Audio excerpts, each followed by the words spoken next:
Welcome to Gen Z Hoops, the Gen Z basketball, coaching, and sports business show. What's going on, guys? Welcome back to another episode of the Gen Z Hoops podcast. Today, I'm joined by an assistant coach of the Osceola Magic, Coach Thomas Bridges. Coach Bridges, how you doing today, sir? I'm pretty good, man. Thanks for bringing me on. Oh, no, man. Thank you so much for giving me this opportunity today. I know we were kind of going back and forth for a little bit. Glad to get it done finally. Yeah. You know how it goes. There's summer league and then there's preseason. Like the schedules are all over the place. So I appreciate your patience with me. Get back to you. So let's jump right into it, man. Can you talk a little bit about what first sparked your passion for the game of basketball? Was it watching it, playing it, or was it something else that drew you into it? Uh, Honestly, basketball started as conditioning for baseball for me. Baseball was like my big sport growing up. So it was just a chance to play a faster sport, where I'm moving around a lot. And that was sort of what made me want to do it. And then the friends is why I stuck around. And all the way up until high school, it was really just that. And then in high school, the coach I had for my last 2 years of high school, Burton Uaro, he's a coach at Bob Jones University, I believe now. He was the one who made me like actually love the game. I really wish I had come in contact with him earlier, just to see how that would have changed me as a person and a player. But that was what made me fall in love with the game. Before that, it was literally just more exercise and hanging out with friends and stuff like that. So I know we're talking a little bit about basketball here. We're supposed to talk about basketball, but I kind of like the game of baseball as well. Did you grow up like, are you a Yankees fan? Like, what's your fandom? Oh man, I'm a Georgia boy, born and raised just outside of Atlanta. So the Braves are the only team in baseball, Hey. as far as I'm concerned. There's the Braves and there's everybody else. I just knew I was going to be an Atlanta Brave growing up. But then I ran out of talent, so so it didn't happen. Who's your favorite basketball player growing up? Favorite basketball player was Shaq. Always Shaq. He's still my favorite player to this day. For what he does, for what he did on the court and what he does now in business. A huge Shaq fan. He's a little modest, don't you think, when he talks about like the all-time centers and he puts himself like number three or number four behind guys like Hakeem and Kareem and stuff like that? Yeah, and honestly, that's one of the things that I personally don't hold against him. I know a lot of people don't like people who are humble or like they think it's fake or whatever, but I think he's cool about it, right? Like he's not one to be like overt about beating his chest over stuff, despite all the incredible things he accomplished.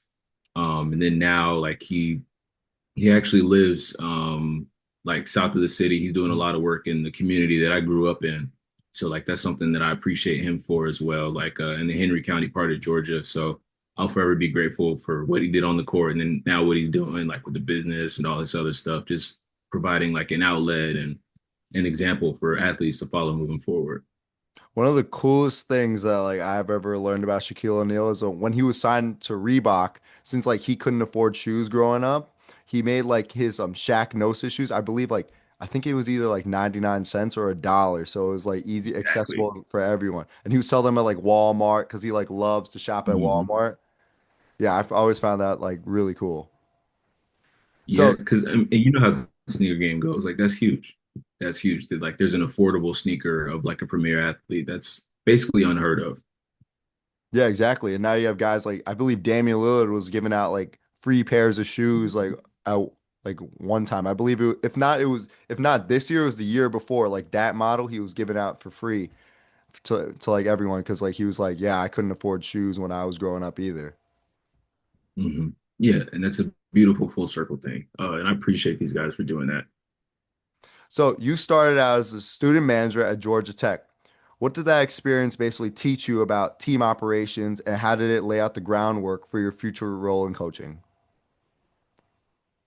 Man, it was really got thrown to the sharks, just like into the ocean. I had no idea of what the behind the scenes of basketball, like of college sports, is like it's pro sports, right? Mhm. But I had no idea of what that looked like all the like the minutia that went into it, the like these guys are on the court for however long, like somebody's got to do the laundry. The basketballs, they don't just appear on the floor. Like somebody's got to put them out there. Somebody's got to make sure they've got air in them. These guys are elite athletes, right? So they got to hydrate. The Powerade doesn't just show up. Somebody's got to put it there. Somebody's got to make sure we have enough in stock. And so like it was it was really good for me to learn early on how important like all that other stuff is, right? And like you're not going to get credit for it, and that's fine. But like for us to take care of these guys that everybody are coming to see, right? And they have like these dreams and goals they want to accomplish. Like somebody's got to help them from a support staff standpoint, and how important it is to make sure you get all the little details right. Like like I remember we're in the ACC obviously, but like everybody has a different like basketball or whatever. At least they did at the time. I don't know what they do now. But like some teams are Nike schools, so like we got to put the Nike balls out for this week for practice. Some schools are Adidas schools, and like it goes on and on and on. And I remember one of the managers, like he got in trouble because it was his turn to put the basketballs out, and he put out it was like the rock basketballs or whatever, Yeah. and we were going to play against who was it? I think it was like NC State, and they're an Adidas school. Yep. And so like they after practice, like they used the ball. They didn't make a big deal about it in front of the players, which I appreciate. But like the coach brought us all to the side and was like, "This is why this matters." And like he gave all of us a basketball and was like, "Touch this and tell me it's not a different ball than this one." Right. And these guys they're practicing all week for a 40-minute game. And like we need to make sure we take advantage of every single opportunity we have to be better. So like like all this stuff matters. And you don't think about that stuff, right? Like you go to the rec center, you just pick up whatever ball they have. Yeah, and go shoot. But like if we have the chance to be better, exactly. We have the chance to be better, then be better. And so like all that stuff adds up. And it was cool to me to see that and how important it is. And I can now have a bigger appreciation for like the support staff as now I'm a coach, right? And I see and I know what all goes into it. And I try to make sure I tell, the associates or the interns or the ball boys or whoever, like, thank you, thank you, thank you. Because I know what it's like. Was there ever a point in college where you learned something about on the coaching end or the player development side of things from the staff at Georgia Tech? Yeah. So when I decided that like the operations coaching thing was what I wanted to do, I talked to two assistants at Tech, Daryl LeBerry and Tabaris Hardy, who were like super kind and super gracious with me. And anytime I had a question, they were more than willing to answer it. And Daryl LeBerry would always do like the guard work and stuff. Mm-hmm. And one of the things he always made sure to do was like whenever they were doing their thing, he would bring me over to like rebound and stuff. And like he was always good at explaining the why behind the drills. So like when they would do like we do like this cardio shooting thing or like the free throws, why we did them in the cadence that we did. And it wasn't like let me stop the drill and explain it to Thomas, but it was like he would sort of coach it out loud to them, but also to me. And that was good for me. And he allowed me space to ask questions like after practice or whatever, like, why do we do it this way? Why do we do the cadence of the workout this way, et cetera, et cetera. And that just really helped me out. It's like I can't stop the workout to ask questions. Like that's taken away from these guys. But for him to provide that space for me after practice, like when he probably wants to go home and see his family, right? Because he's been in the office all day. It was just really helpful. So you worked as a basketball operations intern and then also as a video coordinator for the Delaware Bluecoats. What was it like making Mhm. that first jump into the professional basketball world? It was jarring, man. I'm not gonna lie to you.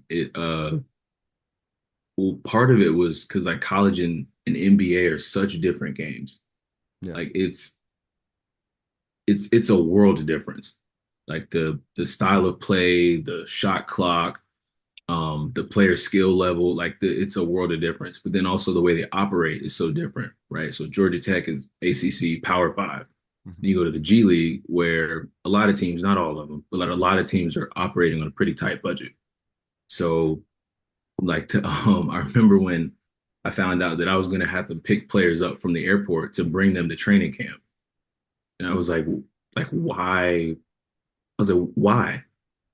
Then my boss looked at me and was like, well, who else is going to do it? Great point. Fair. So like even like that stuff, right? Like that's support staff stuff. When I was in college, like the guys just walked or they drove their cars or whatever. But like these guys are coming from all different types of walks of life. Some of them are rookies, some of them are vets, some of them are coming back from overseas, etc. So like that was shocking. The operation side of it was different too, right? The way we did practice. In Georgia Tech, we had this facility where like we go in a separate room and it's got the cameras in the setup and all this other stuff. When I got to Delaware, I had to go up the stairs to set the camera up on a tripod and put it on one side of court or one side of the court to get back downstairs and then like rebound and pass and like do the drill. And then we went full court. I had to go back up there to move it manually back and forth to make sure that we could get all the practice. It's like that was a difference.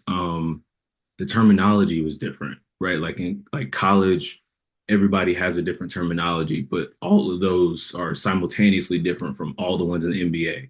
And then in the NBA, everybody's is different from everybody else's. So it's like learning the language was different. The dynamics across the staff was different. It was just a completely different world. But at the same time, it was cool because basketball itself has its own language. So like that was something that I tried to cling on to and like make sure that I could like understand, so that things would translate, maybe slow some of like the newness down for me. One thing to connect to your point right there on the difference between the college game and the professional game, aside from just like being all set orientated, like the college game, as we both know, is like really like let's use the whole shot clock, let's like run a set, let's Mhm. run our offense. The NBA, from like being coached by like some NBA guys myself, it's like one or two actions, maybe like a floppy set or like a horn set, like a quick action, like get you guys into some sort of offense. But one thing I really like locked in on and realized, like also by playing, a lot of college coaches they want their forwards or like their yin or yangs as we call them to hit on the screens. Whereas like in the NBA, I realized they like to ghost a lot of screens so they get their bigs or like their stretch wings to the wing to be able to shoot that open three off that ghost right there. Am I wrong right there? Like if No, no, no, no. I mean, it's so I would say it's because of the difference in like it's different because of the player pool. yeah. So like in college, right? Like there's such a vast array of people, right? Because there's a bazillion colleges out there. Yeah. In the NBA, there's 30 teams, right? So like there's a like everybody in terms of like the centers and the forwards, right? Like everybody's bigger than everybody else. Or sorry, everybody's bigger than everybody else. So when they get there, all the big guys are like the same size, right? Within a Right. range. But in college, you could be like a mid-major school, right? And your center is 6'7". Yeah. So like you need him to crush that guy on the screen, or else there's no chance at an advantage. In the NBA, right, your center's 6'11", 7 foot, 7'1". Like he can set it. He might be able to set it and get out because now there's a lob opportunity. Like it's all different, right? It just sort of depends on the defense. But in the NBA, like the game happens so fast and like these guards are so talented, they may not need that full screen. Like I might just need the defender to turn his hips for a quarter of a second and I'm downhill. Like I may not need that contact. Whereas some guys who like move at like a slower pace, like they love the contact so that they can like get downhill, put them in jail, etc. It's like it all depends. But I'd say that in college, like they're definitely looking to set that more often than not, from my experience at least. To connect to that point about how the NBA guys will try and put like the defender like in jail or anything like that. The Indiana Pacers actually in that New York Knicks series had had a lot of success running the pick and roll high with Miles Turner because we saw like the New Mhm. York Knicks. I saw it kind of like watching the game and like rewatching it on my own time. A lot of the time the Knicks would try and like blitz the ball handler, especially if it was like TJ McConnell, because he's not really like a Mhm. shooter and they didn't want him to get at his like mid-range games for the floater. And a lot of that time, the role was either open for Miles Turner if Towns went high and like kind of like try to hard hedge or blitz the ball handler, or if Yeah. he like dropped lows in like blue coverage or something like that, Miles Turner would just like have that like top of the key wide open three. So yeah, like that's like I can see it. I can see like what you were talking about like right there on that note. Yeah, yeah, and that's the fun part, right? Like it's really fast moving, really tall chess. right? Like if I know what it is that you're gonna do, I just try to disrupt it a little bit. And like and then we're playing advantage basketball from there. And that's the pick and roll in a nutshell, right? It's like how can I create a numerical advantage for the guys on the backside or for the guy with the ball, eliminating a defender with the screen, et cetera. But that's the game, right? Like, can you guard pick and roll? If you can, you've taken care of like 80% of what NBA offenses can do to you. So let's talk more about your time as a video coordinator for the Delaware Bluecoats. How did that experience Mhm. actually kind of deepen your understanding of scouting, analytics, and game prep as well? So in that video coordinator role, I did a lot of just a lot of edits, right? Like coaches will ask for a certain number of clips of an action, of a player, of a situation, right? And the idea is like they want to look at a bunch of it so that they can make a decision as to what it is we're going to do about it. So if I don't know, Bob Smith, right? If we know that like he's averaging 35 a game, right? Which is it's a thing in the G League, right? You over a 7 game span, like you may just be torching people. It happens. So it's like, well, give me 100 clips of him. I want to see what it is that he's doing. And because you have to compile these, like if he wants 100 clips, right? I probably have to pull 150, 160, right? Just to eliminate like the bad ones where the camera's in the wrong place or like maybe synergy was like messed up or whatever. But if he's asking for 100, I'm having to go through like 150, 160 of them just so I have an idea of like what it is that I'm sending him. And so it's just like I'm constantly in this learning mode where I'm forgetting more basketball than people have seen or experienced. And because you have like this incredible amount of exposure, you just sort of naturally by osmosis pick things up. And there's times when, because you've seen so much, you don't even like really recognize it in the moment, just how much you're learning until somebody asks you about it. And you may or may not have even like thought really in depth about what it is that you've seen, but because you've seen so much of it, like your brain just sort of holds on to it and stores it away until somebody asks about it. So looking back at this entire experience with in the G League and developing your skills before stepping into your NBA role with the 76ers, how important was this role in the G League? It was pivotal. Without it, I wouldn't have stood a chance. Because as wild as the G League is, right? Like the NBA, there's an additional 30 games, right? Then you add the playoffs, which every series is a minimum of 4 games. In the G League, until you get to the finals, it's single game elimination. So like just by nature, right? There's just a ton more work. And in the G League, like even if you do the like we call them a 5 out, where we watch 5 games or the team's last 5 games until we play them, right? Even doing that, right? Like there's 30 more games in the NBA. So now that's an additional 150 games that like you're browsing through and you're watching or whatever.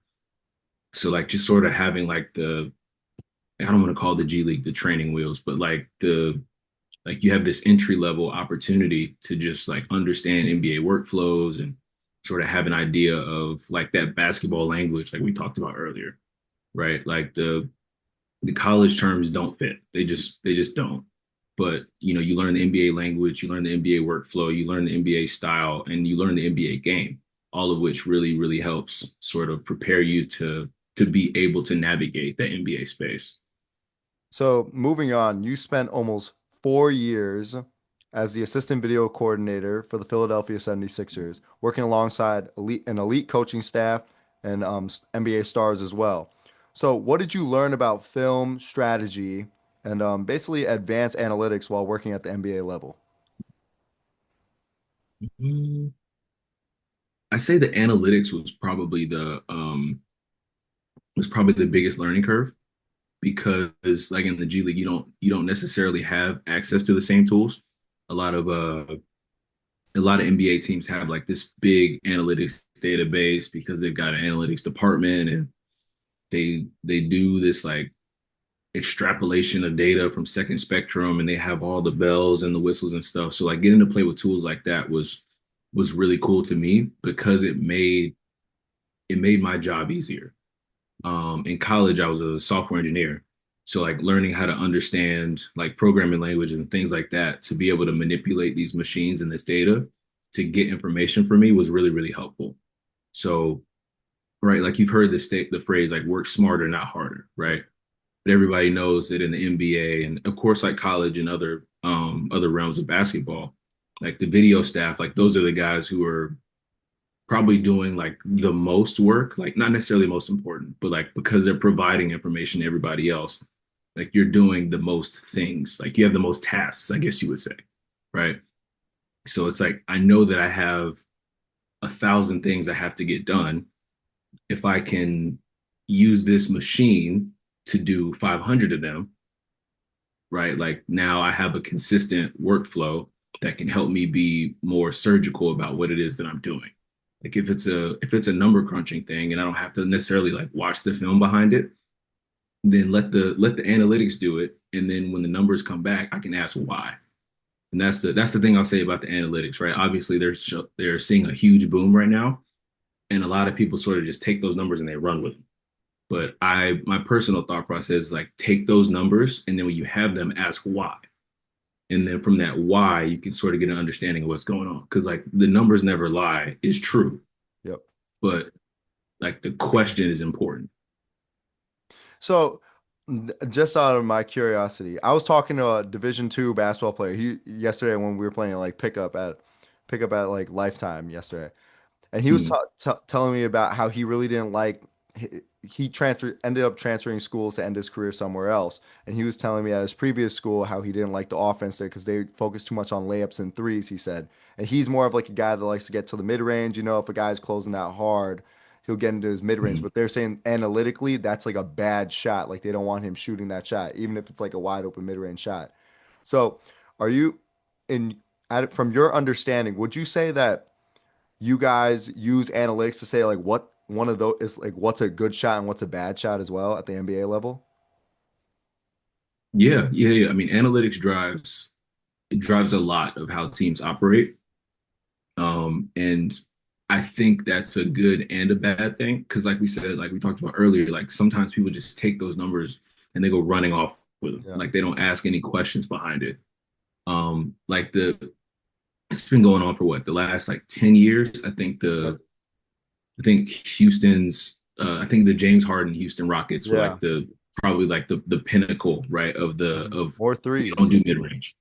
Like we never ever do mid range. And I like if you look at the numbers, right? Because to an extent, not all the way through. Like basketball is kind of a solved game, right? Like there are nuances and there are things that like continue to change and evolve, right? But like we know the answers. The problem is like people again they take those answers and they don't work backwards from them.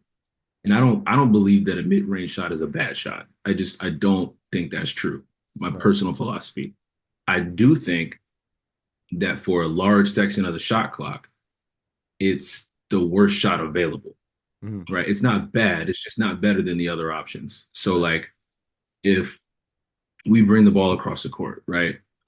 G League is pretty fast paced. So we'll call it, we get it across the court with 18 left, right? I'm from the right slot. I swing it to the guy in the left slot.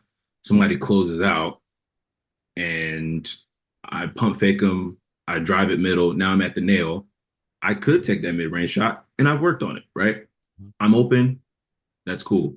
But because of how NBA defenses work, right? Like what I know is that guy, I got past my guy, so somebody's coming to help, right?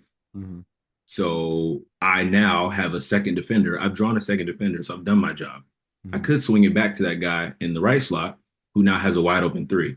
It's worth more points. So three is greater than two, right? We all agree with that. Yep. And if he's above the break as a point guard, he probably shoots that at a pretty high clip, right? And so you do the numbers and you crunch it or whatever. And if 38% shooter has a wide open three at the right wing, right slot or whatever, like the what is it, the points per possession, right? The opportunity or the expected points per possession or whatever, that shot is higher. Maybe he hits it, maybe he doesn't, right? Like that's all up in the air.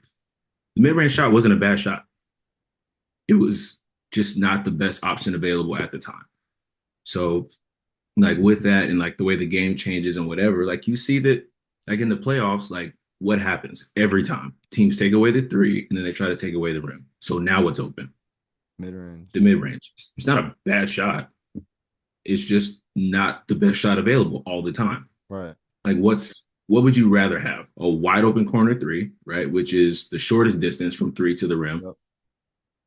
or layup, right? Which now you're closer to the basket. Easy Everybody's spot, yeah. 6'4" and taller, right? Like it's a high percentage shot.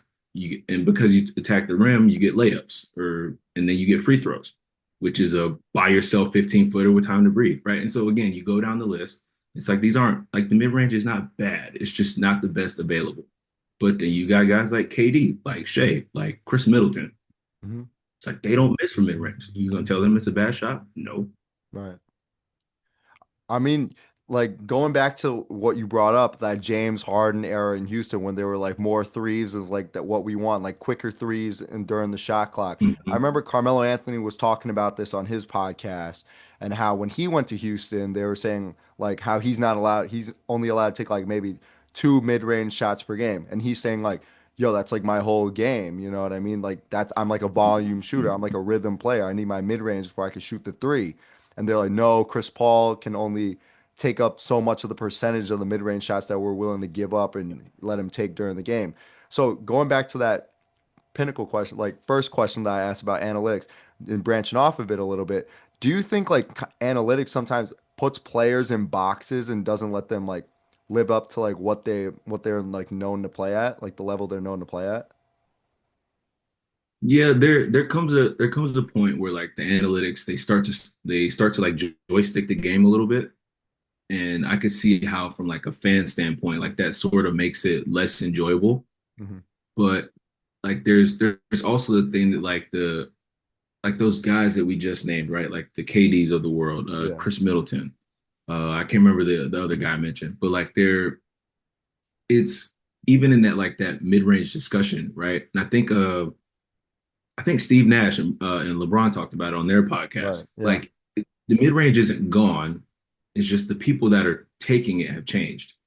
And so if you have like this guy who's averaging 30 something shots or somewhere between 25 and 30 shots a game or 20 to 30 shots a game or whatever, like he's probably gonna get some mid ranges in there, right? Like he's got the lion's share of the money, he's got the lion's share of the usage rate. Like he's probably the one who's doing that. But everybody else, right? Like they're being put into these roles. And we can argue that it's a good thing or a bad thing or what have you. But like that's just sort of how the NBA works now. Mhm.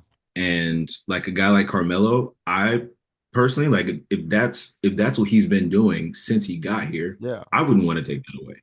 Right. I'm not a front office person or what have you, but like if that's what he does at an elite level, I say let him do it. Is it is it the most efficient according to the numerical values or what have you? Not necessarily, but like that's where the nuance comes from, right? The why behind the analytics. Like why do we want certain people taking them and certain people not? Well, it's because these people don't shoot a high enough percentage at that spot to do it. If you shoot like I don't know the math because I'm not a genius, but like there comes a point where like numerically it just makes sense. If you shoot the three at a 36% clip and then you shoot the mid range at like a 41% clip, like you look at those and you balance those numbers out, right? Like now the point value is astronomically different over call it the 15 to 20 possessions you're going to get, right? As a role player. And even the 15 to 20 might be pushing it. So it's like to me it's a situation of role more than anything else. And Carmelo, I think, was an interesting case in that like they tried to take that from him. But a lot of players who are in that scenario, right, who aren't, like first ballot Hall of Famers, like they don't get those opportunities. And like you call it what it is, right? Like they get those opportunities in a different league for sure. Like if they're in Euro League, if they're in FIBA, if they're in, like I don't know, the CBA, right? Like they can Right. do whatever they want. But there comes a point where like the money talks, and that's sort of like the part where the NBA is maybe in flux at the moment. So during your time in Philly, you were surrounded by players like Joel Embiid, James Harden, and Tyrese Maxey. Can you talk a little bit about how you were able to tailor film work for these superstars? Yeah, so Joel, I had the opportunity to to like send him other teams post defenses while I was there. So it was literally just like how other teams are guarding the post. If we had clips of them doing it against him during that season, then like we'd send him that. And if not, it'd be against like other, big post threats. So it was like Cat when he was in Minnesota, AD, like what were they doing to these guys on the block to sort of disrupt their rhythm? And that helped me from a standpoint of like one understanding, how are they going to guard that? So I send it to Joel and I send it to the offensive coaches. But also it helped me like learn again, like this exposure, this osmosis. You're watching a bazillion clips of it, you're gonna pick some stuff up. So like that was really cool. Um, the other thing that I got to do a lot of was Tyrese in his was it his second year? It was either his second or third year, I don't remember, but he was sort of coming into his own, right? And like everybody everybody who's sort of on like that rising star trajectory, you hit this point where like now you're on the scouting report. So like it's not good enough for you to understand just the game. You have to understand what people are going to do about your game. And so I had to study opponent defenses and send that to him. So kind of the Joel thing, but like a little more broad. So how are they guarding pick and roll in the middle? How are they guarding pick and roll on the side? How are they guarding our frequent actions, be it double drag, delay, etc. So him, right, the point guard spot, like what plays is he calling coming down the floor? If I know that they're chasing in the double drag, right, like they're not going to switch that first screen, Tyrese is one of the fastest people on the planet. I'm calling double drag all day, right? Because I can get downhill. That first person just has to force the over, and now I'm racing downhill. Joel or whoever the 5 man is, Andre Drummond at the time, they can just leave super early, and we got layups and lobs, right? If they tag, then I can skip it, whatever. So like that helped me understand, like again, not just the set, but the why behind the running it, and like that was probably the most beneficial thing for me, like throughout my entire video career in Philly. Like that, putting together those edits for Tyrese, that was probably the thing that helped me grow the most, honestly. So during your time in Philly, what was the team culture like? Are there any like key moments that stood out during that tenure? Mm, I would say the watching what George Niang brought to the team was probably the thing that stuck out the most. He was just such a fun guy to be around. Um, like he brought joy, he brought levity. And like you see it all the time, like on Instagram, right? Like there's these clips of George like just saying all kinds of wild stuff to opponents, right? But like because of who he was on the team, like everybody always had his back. He's one of those guys that like when you play against him, you roll your eyes because like he's not the GQ magazine guy, right? So when he comes out and he bangs 4 threes in a row, you're like, how is this guy scoring on us? And so like now they're mad, and then because George knows what's going on, he's talking back to him, and he just brings like this culture, but he also holds everybody, including himself, accountable, right? Like I remember there was a time when like he didn't like what was going on in practice, and so he's like, "Well, no, we're not doing that. That's ridiculous. We're not going to win like this." Blah blah blah blah blah. And like because of the culture that he brought, right, that he believed in and that he always stood by, like people paid attention when he spoke. And to this day, George Niang is one of my favorite people in the world. And I'll stand on that table till the rest of the time. So in 2023, you became an assistant coach for the Osceola Magic. How did you know it was the right move for you to ultimately go from being a video coordinator and now into a coaching role? Mm, I'd say that it was just I felt like I was learning a bunch of information. But what happens a lot of time in the video room, again, just because of how the NBA works, I wasn't having an opportunity to do anything with that information. I would do the we call it the 5 out, right? The scout. I do the personnel edit or whatever, and then I'd send it to somebody else. And it's kind of like a like 911 dispatch, right? I get the call, I do the stuff, I make sure it happens, and then I never find out what happens with it to a degree, right? Obviously, I'm there for the games, the wins, the losses, whatever, but like I don't do anything with that information after sending it out to, the coach who needed it. So to me, the opportunity to coach and not only like compile this information, but now be able to do something with it on top of there now being stakes behind what I do with it was another opportunity to learn, right? It was just kind of like the next step, if I'm being honest. And so when the opportunity arose, I jumped at it. So currently, what are your current responsibilities with the Osceola Magic? Have they evolved in any way from any previous roles that you've had in the past? Yeah, so last year was my last year was my second year. My first year with Osceola, I oversaw player development. So it was like putting together the pre-practice schedule for guys to make sure they get their workouts, organizing like the pregame shooting times and all of that. Like it was cool to see player development from a holistic standpoint. And in the situation that like the G League is in, it's probably the most unique basketball league, I would say, because nobody wants to be there. Mhm. And I don't say that flippantly. I say that because like everybody is using the G League as a stepping stone somewhere else.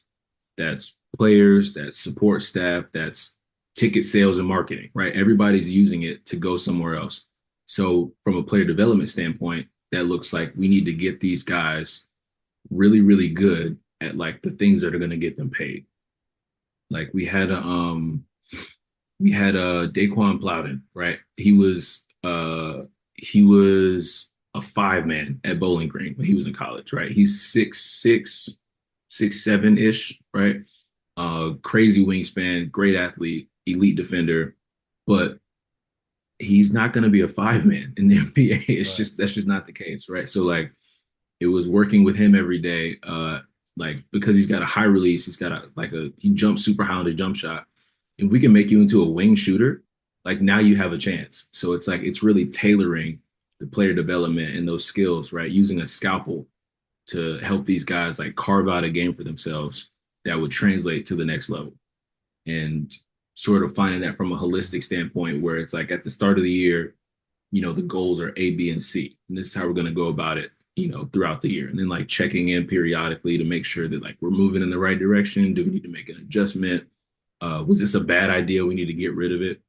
But looking at it, systematically was really, really good. So as you mentioned just now, like the G League, as you stated, is all about growth. What a point that I like really want to make, like what do you call it? Like an example that we see in the NBA right now. We could talk about like the Miami Heat from a couple years ago when they made that huge Mm-hmm. run to the NBA Finals. You had guys like Caleb Martin, Gabe Vincent, Max Strus, like all those guys came from the Sioux Falls Sky Force. And it really shows like how that player development piece can like lead to those guys like taking the next step like at the next level. Like Duncan Robinson, I remember in 2019, like it was Dwayne Wade's last year and he was like on a two-way contract, like the last guy off the bench, I Yep. remember. And then the next year he jumped into the starting lineup as their starting shooting guard, and he was shooting the ball at like over 40% or some like some crazy number from three. Mm-hmm. So that really shows like is a testament like how like much of like a growing point like the G League is for like NBA players. Yeah, it's incredible. And I think that as the NBA continues to transition with this, like with these new salary cap rules, Yeah. like now the G League, in my opinion at least, is going to become even more important because it's like maybe a team's in a winning situation, right? Or maybe they're sort of navigating that middle pack. Hmm. Sure, I had a lottery pick, but like maybe there's no room for him right now. Yeah. Like maybe he's not ready to contribute right now. But I don't want him to just play in the after practice games when it's 3-on-3 against Mhm. coaches who've been getting beat up all day because like they got to put other guys through workouts. Like send him to the G League, right? Like Cam Whitmore, um, explosive, explosive player in the G League, right? And then he worked his way into NBA minutes.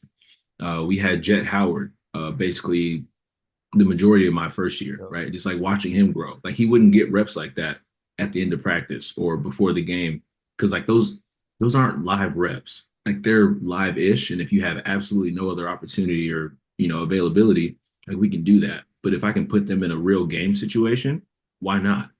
Like Reed Shepard is another one, right? And again, another Houston Rockets thing. But like the G League is going to continue to grow, and now it's more talented than it's ever been, in my opinion. Malachi Flynn was with the Austin Spurs all year.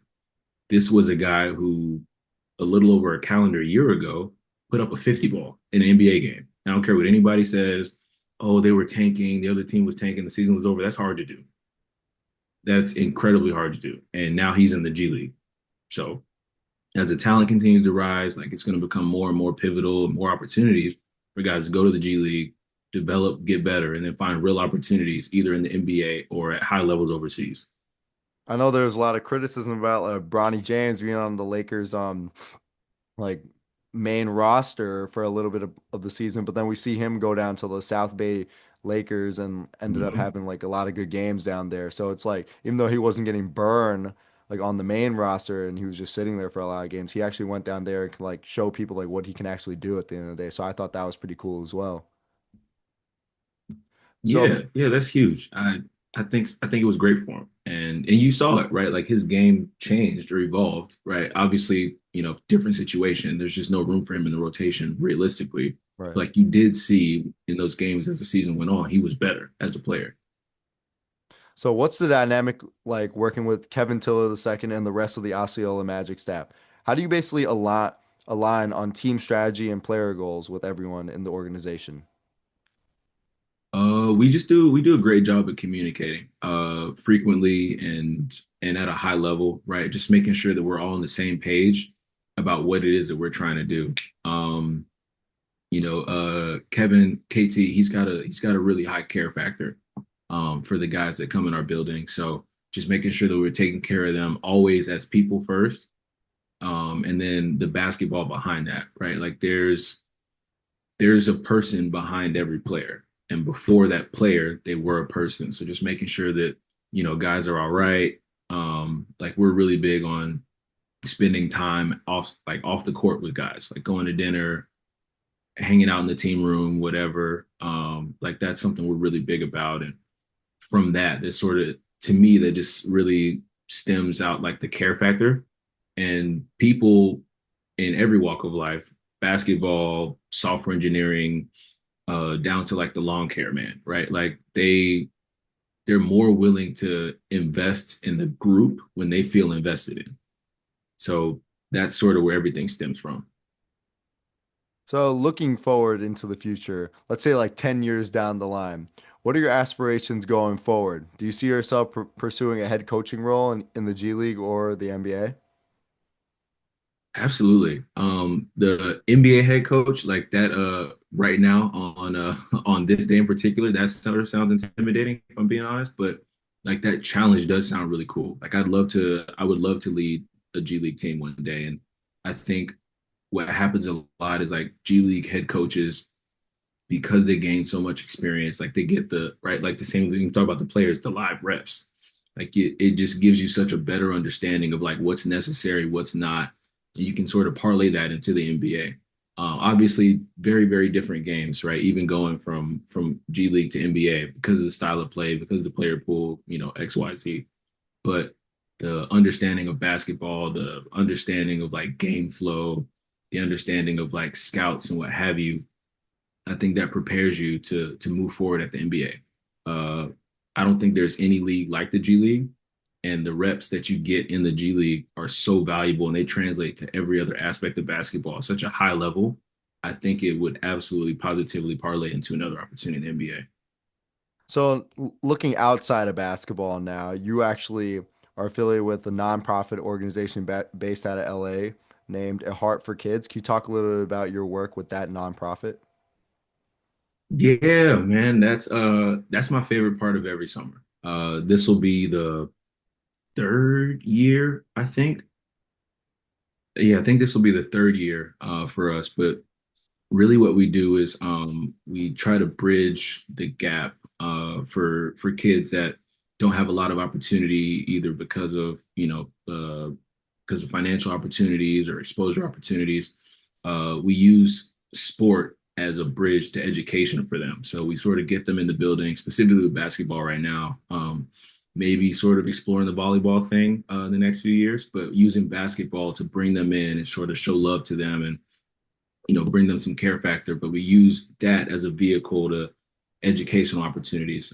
We go down to Belize in the summers.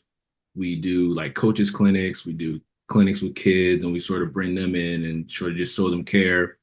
And then after that, we go to like the schools in different villages and we bring them school supplies, hang out with the kids for a little bit, and just sort of show them the different opportunities that we are blessed to have here in America, and show that love down there. So that's been really cool. My favorite thing to do every year is to just see the style of basketball that they play down in Belize, because it's so different. Like there's a lot of outdoor courts down there, so they don't shoot the ball a ton, like because like it's a country that's surrounded by water on a lot of sides. Right. So like that means we're on the beach. There's a lot of wind, right? Everybody shot the ball in the wind. It's tough to do. So what do? Like they just attack the rack relentlessly. But because they all attack the rack relentlessly, they don't do a whole lot of man defense. They do a lot of zone, right? They don't play a lot of pick and roll. Like it's so interesting to see like a different brand of basketball, and to go down there and explore that is so cool to me. Yeah, I can actually agree with you on that note. I actually played in Greece when I was in high school with this organization. Oh, sick. Yeah, Super League Athletic Academy. So we go over there, play Athens, Sparta, even like this town called Naflia, I think it was called when I was there. Mm-hmm. Yeah, I went 2 years when I was in high school. The type of basketball they play down there, so team orientated. It was insane. Mm-hmm. Not that much iso ball, not too much like flashy like dribble between the legs, like anything like that. A lot of dribble handoffs, even pin downs. And these guys are like brolic too. So like, when they set a pin down on you, they really like hit you. You know what I mean? Like it's like way more physical than like the American game. So literally it got to a point where I started getting pissed off, dude. You start like elbowing guys, you know what I mean? It gets a little like chippy down there. I'm like because we're thinking like I'm not gonna let these guys like punk me. I'm here to play too. You know what I mean? Absolutely. Yeah, so it turns into like a Absolutely. shoving match, and the refs just let you play. Those are some of like the best True. basketball memories I've ever had, like playing down there. Up here, you really can't do that. Guys like whining for fouls. Like I played in the men's league the other day. Man, let me not get into it. That's another point. That's another. I hear that. I've officially retired from men's leagues after last year. I'm not. It's weird. Like people start bringing cameras, and I'm like, come on, dude. Like I'm here to sweat. Like get some cardio and go home. But it's weird. It's weird. But the overseas basketball, I'm a big fan. The FIBA rules, the physicality, and like the different like expression of basketball in different parts of the world. I'm all for it. Yeah, 100%. Me and my college team are actually going to play in Italy and Greece this summer, so I get a little bit of like a chance to like get back into it. All that Man, physicality right there. Have a good time there you over there. go. There you go. Make sure you eat your protein shake before you get out there. Of course, I have one every day. 2 scoops whey, 1 scoop creatine, throw some peanut butter or Nutella with the banana in there, blend it up. There you go. You're in your bag. You're in your Yeah, man, bag. I'm working, man. Well, Coach Bridges, thank you so much for coming on the show today. I really appreciate you, and best of luck going forward, sir. No, dude, Ashton, thank you for having me, bro. I appreciate you. Thanks for listening to Gen Z Hoops. Make sure to follow, like, and subscribe on Instagram, LinkedIn, and all major social media platforms at Gen Z Hoops.